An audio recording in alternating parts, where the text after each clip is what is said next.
Hi guys, kain tayo breakfast, itlog, kubos, black coffee. Yan, kain tayo sa maulan na panahon. Yan, umuulan siya.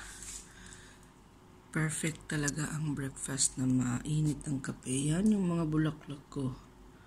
Yan, nauulanan yan. Tumabingis yan kasi sa lakas ng hangin.